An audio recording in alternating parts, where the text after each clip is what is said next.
What's up, y'all? Exodus 1, aka Indigo Sky, aka y'all already know who it is, man. The Trigger Man himself. Man, I had to go get some rest, cook some food, and I'm back, man. So what's happening with everybody? I want you to like, subscribe, share, definitely hit notification bell. If you want to support the channel, everything's at the top of my description.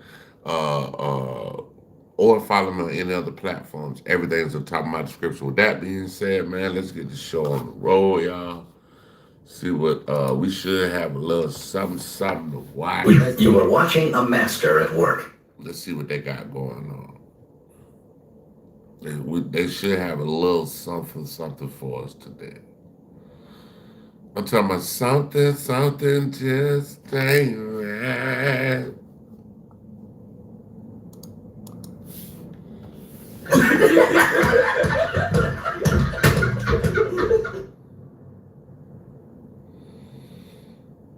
I want to see what's up with this Keith Lee thing, so I'm probably gonna go to that and see what that Whiskey kill Odie Perry. Let's see what because I wanted to see what the hell this was about. This Keith Lee, Dave. Everyone, the tenderism dude and Keith Lee. I'm trying to see what. but Dave knows that when you fly, you have to bring a real ID or a passport. We'll see you tomorrow, pal. Glad you could rebook. Is it your ID? The Keith Lee and Destination Smokehouse drama has gotten worse. This new update is proven there's something very scandalous and shady going on behind the old man's back. In our last video, we discussed how Keith Lee went to Destination Smokehouse to do a food review. At the end of the food review, he tried to link up with this old man from the viral videos. However, he couldn't meet up with the old man. Keith Lee documented himself going to the bank, pulling out a couple of $1,000s, then going back to the restaurant to give it to the old man, Walter. However, he was turned away, and he documented the entire thing. And this interaction at the end of the Keith Lee video brought a lot of hate and backlash to this restaurant. Before the video even gets started, I want to put y'all onto the best money play right now on the internet called Free Cash. These folks is literally paying you to play video games, bro. Like little mini games like this, you hop on your phone, you play them, and you get paid to play it, bro. 100% trackable, transparent. You see exactly how much you're making as you play it. If somebody is willing to pay you to play video games, you probably want to play it because you don't know how long it's going to last. Scan my QR code or click the link in my description to download the app and get started. Wheat, cinnamon, a lot of spices and flavors. 8 out of 10. For me, the standout was absolutely oxtail. But past oxtail, the standout was onion. Not only in my opinion is it extremely hard to get people engaged like that, to show their true personality, to be yourself, no matter how fast things take off in the space. I don't think he intended for it to go the way it's going. I think he just wanted to show his level of food and his level of what it is that he's doing. I'm personally taking $5,000 out of my own bank, and we going to say happy holidays to Unc. So, update. We cannot get to Unc. Security said it was over with for the day. They said that he was filming something. I believe he was filming a podcast. We had $5,000 in cash, or $4,000 in cash that we was gonna give him a hand. They didn't take it, so we're not only gonna take this money and feed some people, but we just gonna do what we feel like we're supposed to do in the community. But as always, after this, I pray and hope that they continue to reach their target audience. It says, what are you smoking? I smoke a little bit of kush, got a little bit of cushy, got a little bit of kush brethren, little kush blunt brethren, little kush blunt. I got a goddamn cut my hair tomorrow. Obviously, Keith Lee fans were upset that Keith Lee never got to meet the old man. They thought the restaurant was not hospitable to Keith Lee, so that was one side of the backlash. The other side of the backlash came from people. Oh, hey, y'all, and they came all the way from Istanbul, my nigga. What's happening? Istanbul, what's happening? All y'all hit the like button, man. Yeah, I can play one of my songs or one of my beats or something. I can't play no copyright. I play one. You want me? If y'all want me to play my music, I play my music. Video. This restaurant was not black owned. That led to think pieces on social media. Finding out that that tenderism destination was not black owned was not on my bingo card in 2000. Alright, y'all. This is one of my tracks. I was trying to make a damn Christmas beat. I wanted something like the little jingle bells, the little dum dum dum. So I put this shit together. This motherfucker hard though. That bitch hard as a motherfucker. Hold on.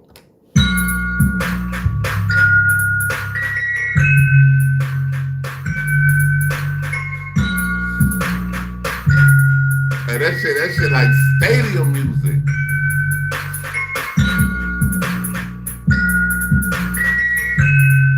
Yeah, that shit hard though. I was trying to make like a Christmas beat. Cause I want that ching, ching, ching, bling, bling, bling, bling, bling. Hey, turn up. Oh my, let go. Let go.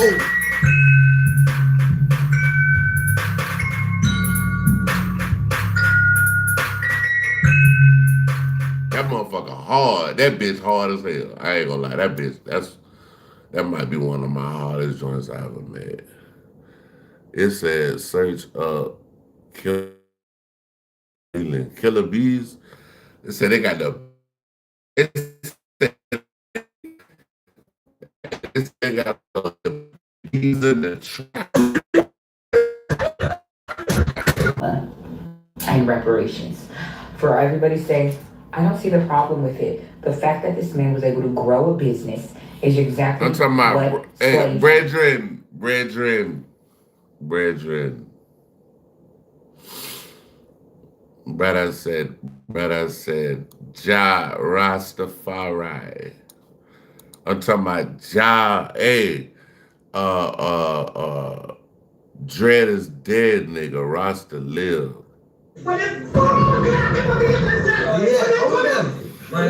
What's up? What's happening, bro? What's happening? Thursday night, y'all in here tonight.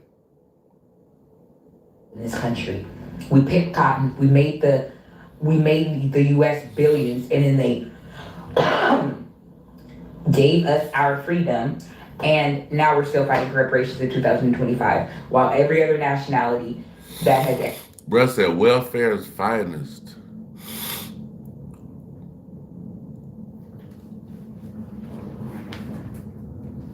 I'm talking about Dread is dead, Rasta live, brethren.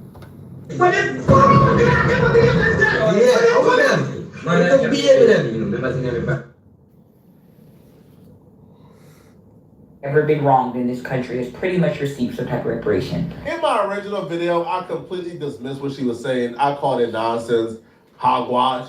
Like, like Jared Fogle isn't own ownership because Jared Fogle did a masterful commercial for Subway. Jake from State Farm isn't own ownership from State Farm. When you do a successful commercial and become a face of a brand, you aren't really own ownership of that particular brand. That was my mindset. Now, ever since I found out a little bit more, I found out that, the recipe. Everything going good, man. Appreciate you for asking. Walter's recipe for all the smokehouses. So if it's his recipe, I think ownership is deserved. They even came out and said they gave Walter ownership. But some more information has came out ever since, and I must say, man, I gotta stop jumping. What's up?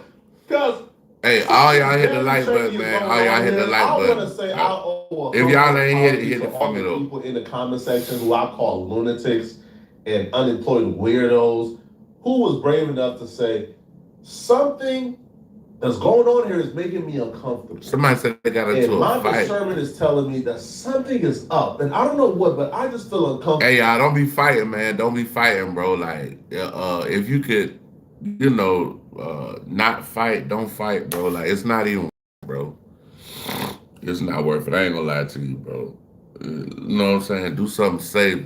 Find something safe to do, bro. Don't get you some money, bro. Fuck the fight. You know what I'm saying?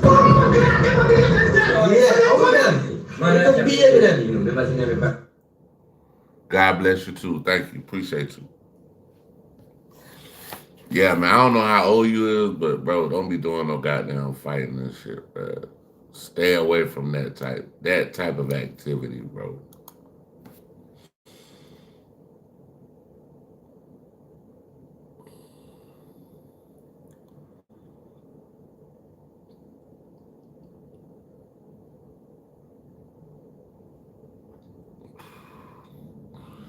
I don't know. They were putting 67 in here. Oh, okay, remember me? Yeah, what's up? I remember you, bro. I remember you. What's happening? I was wrong. What y'all doing, man? Hey, where y'all tapping in? Where everybody tapping in from, man? What y'all doing out there, man? In the wonderful world of YouTube, like, What y'all got going on out there, man?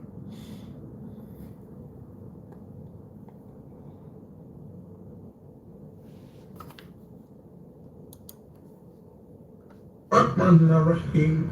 Alhamdulillah Rabbil Alameen.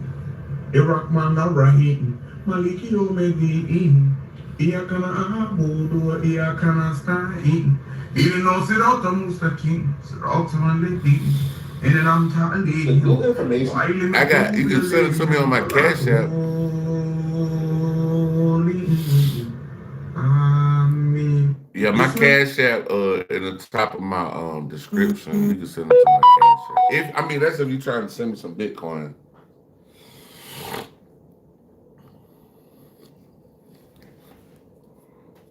That has surfaced. Y'all are 100% right to feel uneasy because I felt uneasy after learning this new information. So, in their response to Keith Lee, the restaurant and Walter and like everybody came out and said the Walter is an owner, that he's an owner of the restaurant. Keith Lee don't feel sorry for him. He don't need $4,000. He's an owner. He got big money. They was gassing up Walter and said, yo, you are an owner of the restaurant. So I felt good for the old man. But the new information that come out would actually say the contrary. But that's basically what I was doing. He didn't tell you who he was. He didn't tell me who he was at first. He didn't tell me.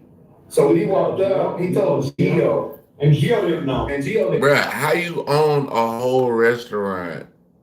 What's up? What's up? How you own a whole restaurant and don't know who Keith Lee is, bro? Bruh, Keith Lee bringing thousands in that bitch. Keith Lee said he was about to drop 4 bands off to Mr. Tenderism. The fuck? 4 bands? Man, come on. Stop it, y'all. No, right. When he came to me, he said, hey, I got this amount of money, I'm not gonna disclose it. He said, I got this amount of money I wanna give to ask a couple of questions. So when I saw that, I was like, oh man, he was like 8,000 people that comes in here and wanna talk to hey bro, they busy right now, doing something. I told them what they was doing, and the first was a little pushy about it. I was like, look, I don't know how long he's gonna be. If you guys wanna wait, you can. But I'm not trying to be mean or nothing, but he's doing something right now, bro. I'm not gonna go get him for a couple of questions. Oh, so you gave Keith the opportunity, the option to wait, and he decided to leave. Yeah, because I told him, I said, I don't know how long he's gonna be, but if you want to wait, you can. That's fine. Oh, I mean, he might have been in a rush. He might have been in a rush, but I don't know. But I would have let old man get that 4 bands, bro. Okay, I get it. There were some circumstances that happened after the fact with other people that he talked to that opened our eyes up to why he probably felt the way that he did. Even the way that he approached it, he didn't ask for anybody else. There's a lot of people visible on social media. To offer a tip to a business owner was crazy. That was the other thing too, is like he really thinks Walt is like this helpless guy who needs his help. It's not even that, bro. It's like, bro, I mean, I don't give a fuck how good I'm doing. If somebody want to give me $4,000, let me get that, bro. let me get that, bro. The fuck? You're gonna tip a business owner. Tip the whole staff. How you gonna tip the owner? Tip the whole staff. So that right there was confirmation that Walter is owner of the Destination Smokehouse. Well, an attorney did her research, and what she found out is Walter may be getting exploited and taken advantage of on the business side of things. He don't got his ducks in a row. Mr. Tenderism is in tender trouble. There are a total of 4 trademark applications pending for the word tenderism, and unfortunately, Mr. Tenderism is not an applicant on any of those applications. Damn. That's a major red flag. There's something really wrong with that picture. Mr. Tenderism is literally his name and his catchphrase. So if you don't have an application in to own a trademark, but people around you do, that's a major problem. That's like a major issue and a red flag that you should probably check. Because if people around you really love you, then they would help you apply. They won't be applying to own it for themselves. Now, I'm Attorney Candace. Let's talk about what we can do to help save Mr. Tenderism's brand so he doesn't end up like Auntie Mama. Remember Auntie Mama on the syrup? She never got credit. Damn. Now, just as a recap for people who may not Damn, Auntie Mama ain't get no credit, nigga. I thought Auntie Mama goddamn Yeah, had Mr. Tendenism. had He her got his shit thing here together. on TikTok after doing videos showing his barbecue falling right off the bone, and he would say the word tendenism. All right, check it out. I'm telling y'all about tenderness. Easy for the screen to steal our time. Bruh blew up off of this shit. Less can free you. I like the little old man. Now, social media has recently been in an uproar because the public has discovered Kenneth L. Harris has found. Hey y'all, I might have to flash out or come back in if the live keep acting up. I might have to get up out of here and come back. But if not, let's just see if we can run the video. If it keep messing up, I'll come back. All right, but yeah, he has nothing to do with Destination Smokehouse. He's just an independent attorney who filed for this trademark. And so the public is feeling like, hey, someone's trying to steal Mr. Tendenism's brand. Now, Mr. Harris did make a statement on TikTok basically saying he's a black man. He wasn't trying to steal tenderism, but he knew or he feared that other people would try to steal it. So he trademarked it first. He's an attorney. Mr. Kenneth Harris is an attorney. He trademarked it first. He's been trying to get in contact with Mr. Tendenism to transfer over ownership to him, but he's been unsuccessful. Oh, damn. Now, so they say, they're saying the lawyer had, man, this crazy. Get my little deep dive in legal research. Kenneth is not the only one who has filed a trademark. Now, Mr. Harris filed his trademark for the word tenderism in 2 different classes. He filed that as early as November 16th, 2025. But subsequently, we have a whole separate person who has filed for a trademark, and guess who that is? Now, we've all heard of the restaurant Destination Smokehouse. But when you check the trademark records, there's a separate company called Diamond Smokehouse who filed subsequent trademarks after attorney Kenneth Harris. Now follow this. White folks are brilliant, bro. So Walter is now going around thinking he's the owner of Destination Smokehouse, right? He has some ownership in Destination Smokehouse. However, the trademark was filed under another corporation called Diamond Smokehouse, which we would assume Walter has no ownership in because Walter isn't listed on any of the paperwork. What a lot of folks believe is they are letting Walter know, bro, you are an owner. You know, this is your business too, under Destination Smokehouse. And they probably did that so Walter won't see any red flags when they go ahead and proceed to apply to own the trademark of Walter's name and his catchphrase, because Walter probably is under the assumption the trademark is being owned by the business that I have ownership in, not knowing that trademark was filed for another corporation that you have no stake in whatsoever. And so inquiring minds are probably thinking, well, who is Diamond Smokehouse? Because the white boy we see on TikTok with Mr. Walt, Mr. Tenderism, his company is called Destination Smokehouse. But you know, we do thorough research around here. So let's figure out who owns Diamond. I gotta figure out who the lawyer is. Now, when I did my research on the California Secretary of State site, when you search Diamond Smokehouse, the owner, as you can see below, is Nicholas Yapriman. Okay? Now let's go search for Destination Smokehouse and see, is it the same owner? All right, so when you pull the formal paperwork for Destination Smokehouse, you can see the name at the top. In the section that says officers, you see the same name, Nicholas Yapirian. So we conclude that Diamond Smokehouse, who filed the trademark for tenderism, is owned by Nicholas, who also owns Destination Smokehouse. Now, there's some statements going around on social media that, hey, Mr. Tenderism actually is a business owner with Nicholas, and he owns a portion of Destination Smokehouse. As we can see from the official paperwork, that is not true. What up? Mr. Tenderism, he's not listed on any of the formal paperwork. Hey, if y'all haven't hit the like button for me if you haven't hit it yet. The only way he would have an ownership interest in the company is if they transferred shares, ownership shares of the corporation to him, and it would have to be memorialized in writing, some type of contract. He would have to receive the shares, things like that. I'm willing to bet that has not happened.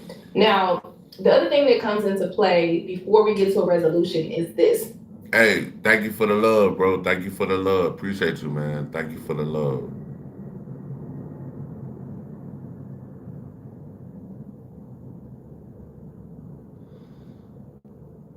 It said, why am I to answer me? The employee-employer relationship is always important when it comes to who owns the intellectual property. Typically, when you work for an employer as their employee, what you produce in your day-to-day duties as a part of your employment belongs to the corporation, the employer, okay? However, if you are an independent contractor, the same is not so. Bro, I don't think I can play your song.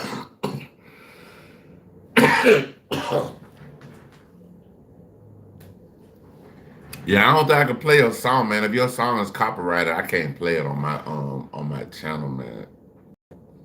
Now, from what I've seen check in it out, videos, from what my intuition is saying, there is no employee-employer relationship. It looks like Mr. Tendenism is an independent contractor. And if that is the case, then Destination Smokehouse, Diamond Smokehouse, what are any of the Destination Smokehouse's affiliate companies, they have no ownership in Mr. Tendenism's intellectual property. None at all. He's an independent contractor, all right? But obviously, we would need more facts and information to fully clarify that. This generation of quality from Tacoma is here. Optimized for forgiveness, reimagined for precision, and designed ideally. Bruh.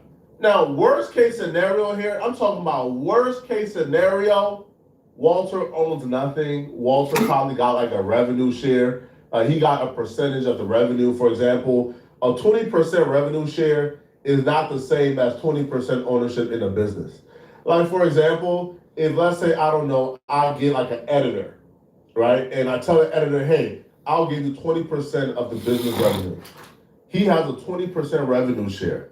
Now, he might go around saying, man, I'm not no employee. I get a percentage of the revenue. Nah, I'm a part. Nah, I'm an owner. Oh, shit, we got the Panda. We got Panda with a new one. We got Panda with a new one, y'all. We about to turn up. Walter, probably not knowing any better, is getting revenue share thinking he's the owner. When they look at the paperwork, no, buddy, like, you're nowhere to be, no, sorry, buddy, is not that. Okay, it's not that at all. Not only that, but them folks about to own your name, bro. You won't be able to call yourself Mr. Tenderism if you leave this corporation. Understand that, bro. Now, obviously, that's probably done to protect their business, right? Because if he takes Mr. Tenderism and the brand and the catchphrase and the everything, and he takes that brand to another smokehouse, and now guess what? He's making that smokehouse bigger than the right. So I could see why they're doing it that way. But man, I couldn't have been any more wrong. So the way that Mr. Tendenism can protect his brand, regardless of the current trademarks that are filed for the word Tendenism, is he needs to copyright and trademark his likeness, okay? Just like we bought the Ain't She Mama syrup because the black woman was on there, the pretty wholesome looking black woman that looked like she knew how to get down in the kitchen. The same way we bought that. Right on side look like Kimbo Slice. R.I.P. Kimbo. Because her likeness being on the bottle, Mr. Tendenism could have the same effect. The only difference is we want Mr. Tendenism to own it. That's the first time I heard that one, Kimbo Slice.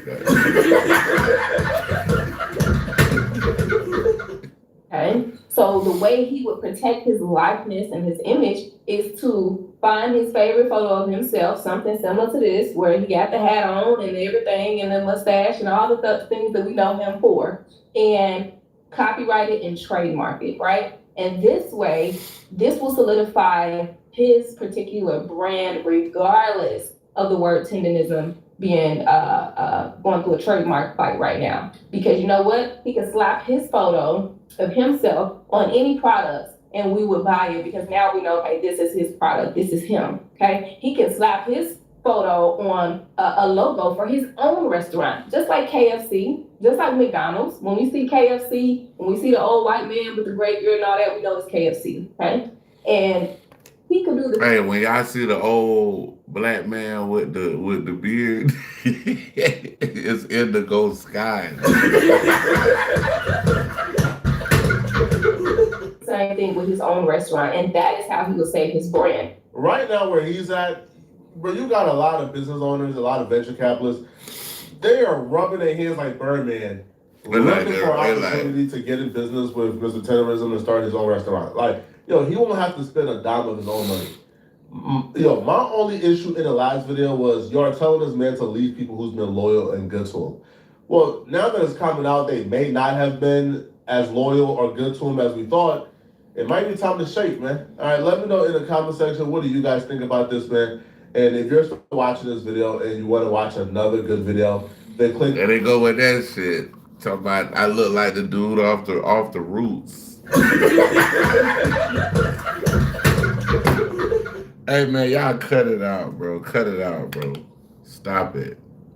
If you think you're gonna get a profit, but yeah, y'all funny as hell, man. I fuck with y'all though. I fuck with y'all. Y'all hit the like button, man. Hit the damn like button and shit, man. Hey, y'all check out Poet and Flacco. We about to go to the Panda. We about to go to one of our favorite people that we rock with on the internet, Panda Press. Y'all go check out Panda Press channel. Man, he is the Martin Luther King of YouTube. Very intelligent. I just like the way he the way he puts out his content, and yeah, it's beautiful, and we're gonna listen to it. Salesforce is an incredibly important and strategic investment for Indeed. It was sort of a light bulb moment. Nicki Minaj didn't just make a bad move. She made the move. The kind you don't walk back from. The kind that doesn't fade with time. It rewrites who you are. And the wild part, the person exposing Nicki right now ain't me, ain't the media. It's Nicki Minaj from the past. Old Nicki. Immigrant girl empathy, anti-Trump, protect the kids, don't play with my people. New Nicki, praising the same system she once cried about. Standing shoulder to shoulder with folks who never rocked with her or her fans. Something snapped, and I think I know why. Stay with me, because once we line up the receipts side by side, once we match the clips, the quotes, the decisions, you're gonna see exactly where the switch flipped and why there may be no coming back from this. Let's line it up clean. Old Nicki versus new Nicki, because this ain't some tiny opinion change. This is a full-blown identity collision. If you watch her timeline like a documentary, it feels like we're witnessing somebody arguing with their own ghost. Old Nicki spoke like someone who remembered the airport floor, the cheap apartments, parents stressed, accents being mocked. She cried for immigrant kids because she was one. She talked about families being split at the border, and you could hear it. That wasn't politics, that was memory. She said, somebody said they love Charlie Kirk. I love Charlie Kirk too.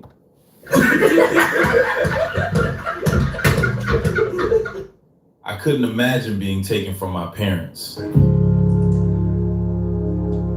Y'all hit the like button, man. That wasn't bars. That wasn't marketing. That was a wound talking. And then boom, new era, new lighting, new stage, new crowd. And suddenly the same Nicki is praising the exact ecosystem she once called cruel? Nah, come on. Dear young men, you have amazing role models like she said, dear young men, you have amazing role models. Let's listen to what she gonna say. Handsome, dashing president. And you have amazing... Bruh, you know she was trolling when she said Donald Trump was handsome. Like, you know, bruh, ain't no way. I don't... role models like... Hey, Donald Trump is a lot of things, but he is not handsome.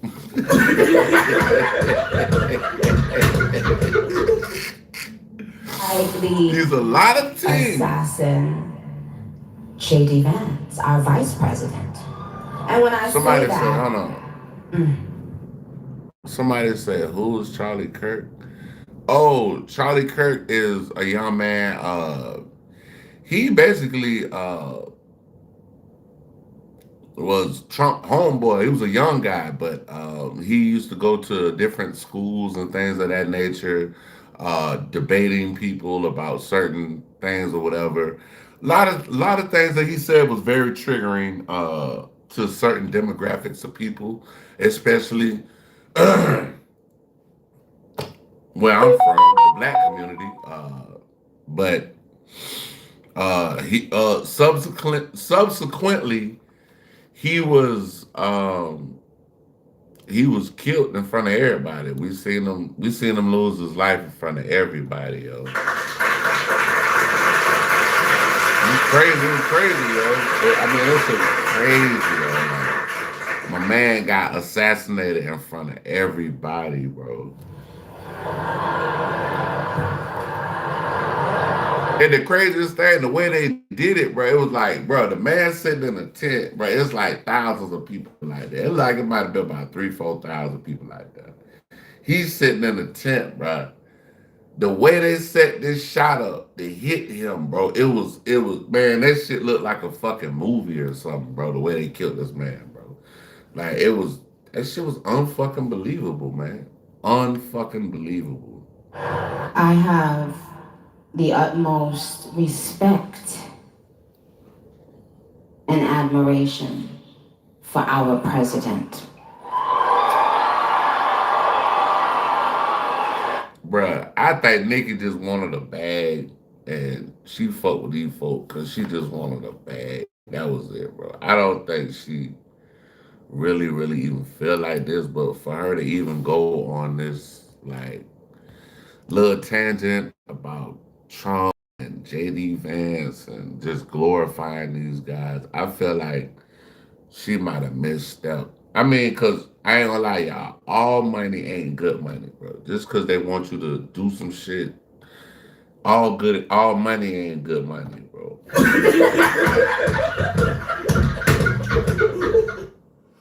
All right, damn, that weed good as hell. I gotta put that shit out. That weed right there, like, well, I feel like I was smoking a unicorn just now, like, damn, I ain't want to light that shit up. That shit. Damn. He has, I don't know if he even knows this, but he's given so many people hope that there's a chance to beat the bad guys and to win and to do it with your head held high. That's not a small pivot. That's a U-turn in traffic with your eyes closed. And when you play the clips back to... Somebody asked me, do I like men? I don't know. I don't know what kind of music that is, bro. I gotta look that up.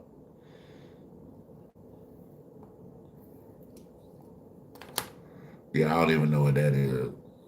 Back, the words fight each other. The empathy Nikki versus the applause Nikki. The activist tone versus the campaign speech tone. So the real question isn't, did Nikki change her mind? It's, which Nikki was real? Because when your present self keeps erasing your past self, one of them is lying. And my money ain't on the one who still had nothing to lose. Let's talk about the barbs, the fans, the culture, the people who actually carry... Hold on, somebody said how many daycares I run. I don't got no goddamn daycare, bro.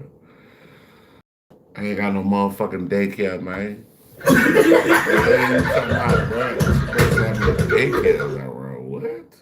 Nikki through storm. Hold on, bro. How many daycares? What? Bro, what are you talking about, man? Not labels, not politicians, not institutions, people, queer kids finding courage in her lyrics, black women finally seeing a woman win loud, immigrant kids watching someone like them take over the world. Those folks streamed, bought tickets. Somebody say Charlie got his neck tapped. Yeah, they did. That shit was crazy, bro. Bro, it was just the way they got that shit in the pocket where he was at, bro. It was like, how you get a shot that good, bro? Like, that was one of the weirdest things. Like, as soon as that shit happened, my big brother sent it to me. I was like, what the fuck? Like, I mean, bro, they clapped this man, bro, in front of everybody, bro. Like, that's the part that really was like, what the fuck?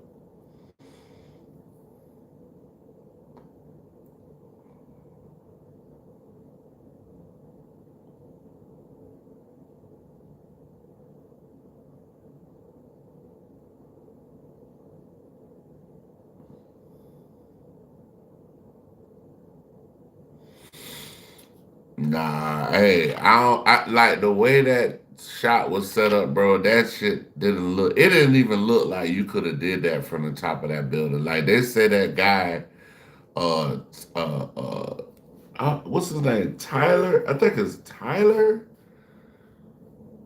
Tyler.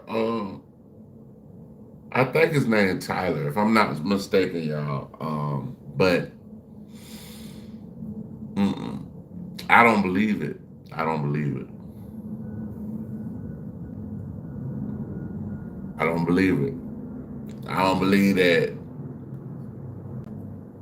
it went down the way they say it went down, buddy. You know what I'm saying? And then the kind of gun he had, like the gun he had was so outdated to where it was like, I think they said the gun he used was from World War II or some shit. Like, come on, bro. Like, help me make this shit make sense, bro. Tickets, fought wars online, defended her through everything, even when she didn't deserve defending. They weren't fans, they were armor. And now they gotta watch her smile next to folks who don't rock with them at all. The deception, the betrayal, man. You deceived me. Folks who legislate against them, demonize them, mock them publicly, but now suddenly they're role models? Bruh, stop. That's why this didn't feel like Nikki has an opinion. It felt like Nikki picked validation from power over loyalty to her people. And listen, so But she's being paid. Another thing, they say Nikki is not even a U.S. citizen. They said she don't even got the right paperwork, but she's still here though. support who you want politically. Hey, Trump ain't gonna goddamn put out damn country. I know he ain't. Cool, that's grown folk business. But don't gaslight the people who fed your family by pretending this move was harmless. It wasn't harmless. It cut. Betrayal doesn't trend for a week and vanish. Betrayal sticks. It stains the legacy. And when your base feels betrayed, some doors don't reopen, ever. Here's the part a lot of people are scared to think about. What if this isn't a flip? What if this is a reveal? Nikki has always played with alter egos, sarcasm. I was just joking. That was a character. Anytime the backlash got heavy, suddenly it was Roman. It was Damn, Nikki was on that Charleston White shit before Charleston White. I'm just a character. Hey, what's up? Johnny Calico. What's up, Johnny? What's up, Johnny? Got Johnny in there, Johnny Calico. What's up, baby? Yeah, everything good, man. We're chilling, bro. We're man. Got one more day off tomorrow, and I got to go to work 2 more days on the weekend. So, yeah, I'll be out during the week, so. It was creative expression, convenient. But here's the truth. People don't always hide lies behind characters. Sometimes they hide truth. Because it's easier to say, I didn't mean it, than to say, I meant it, but I knew you'd hate it. Fame doesn't automatically corrupt you. A lot of times it just removes the consequences. You get rich enough, powerful enough, insulated enough, and you finally start saying the quiet parts out loud. Did I lie? Did I lie? So maybe Nikki didn't switch sides recently. Maybe she's finally stopped pretending which side she was on. And if that's the case, then old Nikki was never the foundation. She was the marketing department. Now let's step into the uncomfortable room, the husband factor. Because pretending this doesn't matter is just dishonest. Kenneth Petty's past, his record, court dates, probation, headlines, restrictions, the stigma that never leaves. Every time Nikki trends, half the conversation is about him. People judge her for staying. People judge her for defending. People judge her for protecting him publicly, even when the story gets ugly. And whether you agree with her or not, one thing is obvious. What?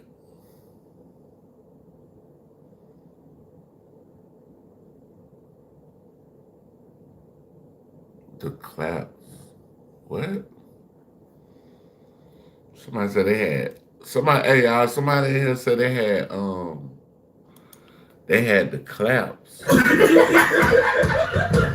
But that's old school. You old school for that one. This marriage ties Not her the life to the claps. legal system permanently. And when your world is that close to courts, paperwork, probation, bans, travel restrictions, suddenly staying cool with people who sign pardons and shape outcomes stops looking random. It starts looking logical. I'm not saying that's why she did it. I'm saying if someone you love lives It said whoever is led by their heart. I'm talking about your heart and your mind. Well, you said heart, not mind. Heart. I ain't gonna lie, y'all. When y'all get hurt, let's just say let's just say you with a chick and y'all break up or something, or she leaves, whatever. Bro, you don't feel it in your head when you thinking about it. You feel it in your heart. Like, you feel that shit. That's the craziest part about the human anatomy. You can feel hurt inside your heart. That's crazy. the constant legal life. Even as a kid, if you finna get in trouble, your heart be beating hard. Like, you like, oh shit, I'm in trouble. You're gonna pay attention to whoever holds the umbrella. Love, loyalty, fear, leverage, image, survival, all of it mixes. And suddenly politics ain't political anymore. It becomes self-preservation. And once survival runs the show, the question becomes, what or who are you willing to sacrifice? Let's stop acting like this is new, because hip hop already wrote this playbook. Every time the walls close in, every time the courtroom starts breathing down somebody's neck, suddenly rappers start orbiting the same political sun. Yeah, I've seen this movie before. Kodak Black, legal heat on his back. Next thing you know, smiling for cameras, praising power. Yep, I ain't gonna lie, that's true though. Kodak, Trump let Kodak out. Who else he let out? I know he let Kodak out. I'm trying to remember. It was a mayor in, I think it was Michigan. It was one of the mayors. He went to jail. He let him out. His name was Kwame Kirkpatrick or something. With the same system he swore was against him. Lil Wayne charges. Oh yeah, Lil Wayne. Suddenly, I forgot about that. Lil Wayne. Yeah. He's grateful. He's aligned. He's speaking the language of presidents, not projects. And then boom, papers get signed. Doors open. Sentences melt. You think that's coincidence? You think that's ideology? Nah, that sounds like leverage math. You don't kneel for belief. You kneel for benefit. You kneel because one man holds the. That's crazy because Lil Wayne always was. He didn't even like. Lil Wayne didn't even fuck with Black Lives Matter and all that. Lil Wayne did not. He didn't fuck with that shit, and that's crazy. He was able to be pardoned by Trump, and he might have helped Trump them get in that motherfucker. You got too much to lose if that pen moves the wrong way. Yeah, boy. And now here comes Nikki, tied to a husband whose life is glued to courtrooms, headlines, probation ink, federal paperwork that don't ever disappear. And right when the pressure keeps resurfacing, suddenly she's loyal to the one ecosystem that hands out pardons like keys. Maybe it's politics, maybe it's faith, or maybe it's insurance, spoken in public speeches instead of private whispers. Because in this world, some people pray to God, and some people pray to power. Nikki's story used to mean something. Little immigrant girl, broke household, parents hustling to survive. And she climbed out of that world brick by brick. People connected to that because they lived that. When she spoke about immigrant kids being taken from their families, she wasn't reading a script. That was memory speaking. That was a wound. Yeah, it's muscle memory. It's something called muscle memory, y'all. Like muscle memory, y'all look that up. But muscle memory is some shit like somebody come fuck with you, bro. You already gonna know what to do, dog. Still bleeding behind the glamour. People felt that because the pain was real. It was human. So now, when she stands smiling beside the same ideology that shrugged at those same kids, that same trauma, that same suffering, it doesn't feel like strength. It feels like she traded the child she once was for the applause of rooms that never loved her story in the first place. I want to start off with a disclaimer and an empathetic touch, because from Black woman to Black woman, I think that there's always room for that. I think everyone can agree that Nicki Minaj will go down in history as one of the greatest rappers of our time. Yes.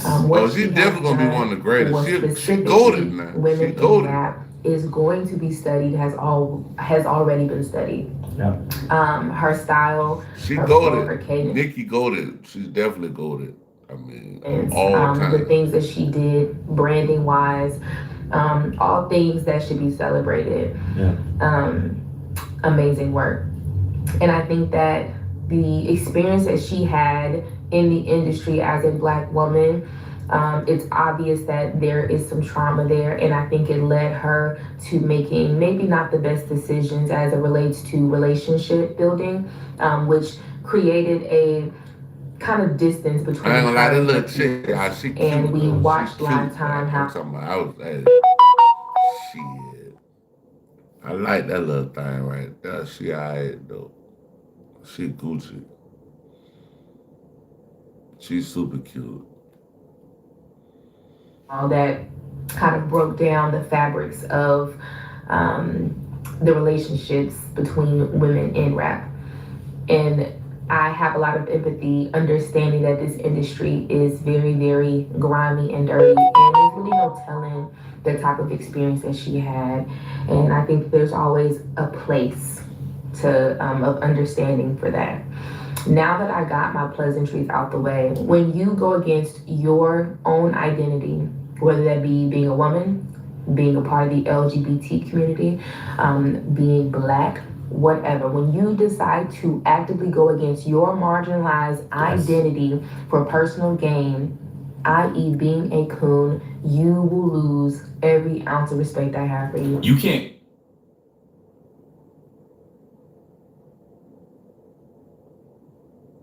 cry about the system that broke your people and then praise it when it finally invites you to the table. Because if the table came with silence, then that ain't respect. That's assimilation dressed as victory. And when that happens, you don't rise above your roots. You disconnect from them. The little girl who fled struggle disappears, and the superstar becomes someone who no longer speaks for the people she once represented. That's not growth. That's identity in reverse.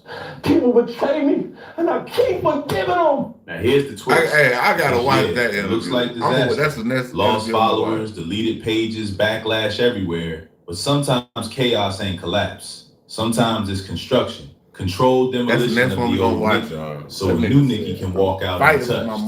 motherfucking Lose the fan life. base that questions you, gain an audience that protects you. Walk away from community, step into power circles. Trade cultural love for political security. In that world, you're not a rapper anymore. You're not an artist. You're a symbol, a face used for narratives, agendas, movements. And symbols don't apologize. They double down. They repeat the script. They smile through the backlash because the new room they belong to, that room doesn't care what the internet thinks. We don't care. We don't care. So maybe We she's don't not care. losing everything. Maybe she's making the trade. Fans for influence. We don't care. Credibility for immunity, art for access. And once you taste power at that level, it stops being music, it stops being legacy, it becomes survival at the highest floor of the building. Let's call it what it is. This isn't just politics. This isn't just controversy. This is a character reveal in real time. Power doesn't sculpt new people, it removes the mask from the old ones. Some people rise and become softer, kinder, more responsible. Others rise and become colder, more strategic, more transactional. And some stop pretending they were ever about community at all. Maybe Nicki didn't flip. Maybe she finally spoke without filter. Maybe ambition has always sat above loyalty. Maybe validation from power meant more Turkey, than what love. up? We got from the turkey people in the who built house. her. Turkey, what up, y'all? We got turkey in the house. You know what I'm saying? Shout out to Turkey. What's up? What's up? What's up? Appreciate you for coming in, man.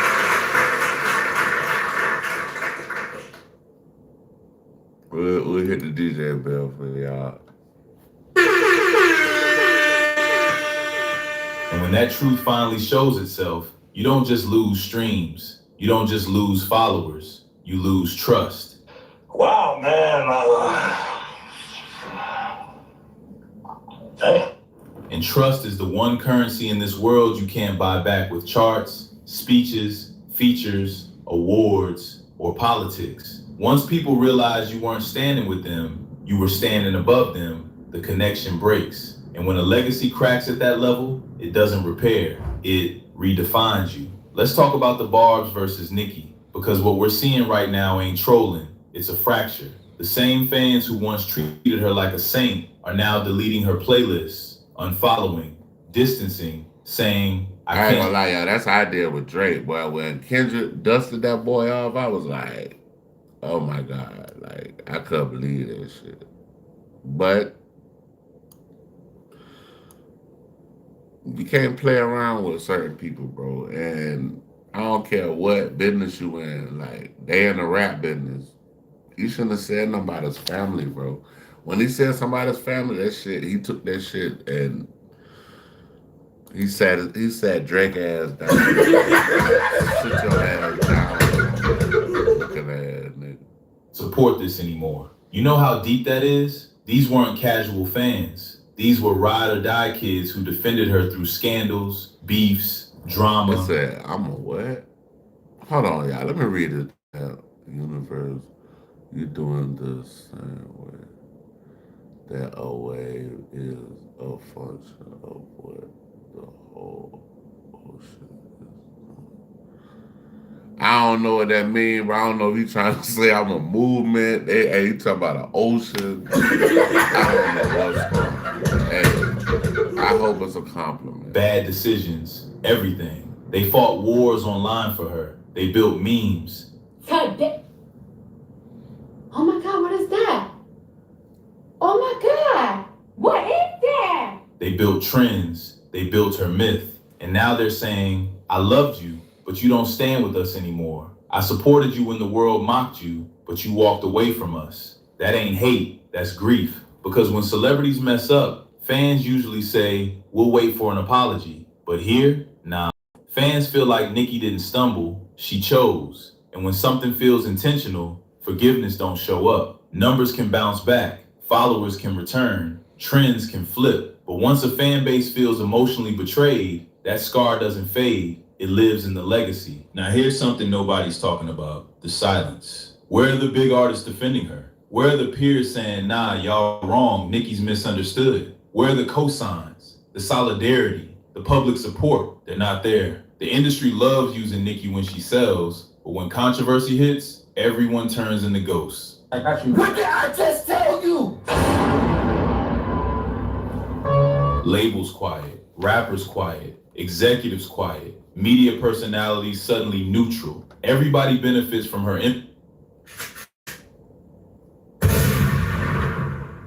influence, but nobody wants smoke standing next to her. And that silence says more than statements ever could. People aren't confused, they're calculating. Because when folks in power step back instead of stepping forward, it means they see what we see, a storm forming. And nobody wants to be standing too close when it cracks. When your allies stop speaking, when your peers stop defending, when the room stops clapping, that's not controversy anymore, that's isolation. At some point, the story stops being about albums, charts, tours, or fan wars. It becomes something bigger, a cautionary tale about what happens when ego, power, fear, and loyalty collide in public. Nicki used to be a symbol of rebellion, a woman beating a male-dominated industry, carving her own lane, never folding. But now, the symbolism shifted. She isn't fighting the system anymore, she's standing next to it. And whether she meant to or not, her story just crossed a line into the category artists fear most. Not fall off, not controversial, but irreversible. Because some decisions don't age out, don't fade away, don't get patched over with PR or brand deals. Some decisions become defining sentences in history books. And if this really is the path she chose, then Nicki Minaj didn't just make a move. She rewrote how future generations will remember her. And once legacy shifts like that, you don't walk it back, you live inside it. At the end of the day, this ain't really about politics or fandom or headlines. It's about what happens when a person climbs so high, they they forget what kept them standing in the first place. Because every superstar reaches that crossroads. I'm gonna tell y'all, when you going up the ladder or you crawling up the ladder, you trying to be successful. Everybody you come in contact with, this is a secret, y'all. This is a secret. And they popped out of here when I said this is a secret. This is crazy. But yeah, when you going up the ladder, everybody you fuck with, you treat them good, dog. Treat them like your brother. Treat them like somebody that, treat them like how you would want to be treated when you're going up the ladder.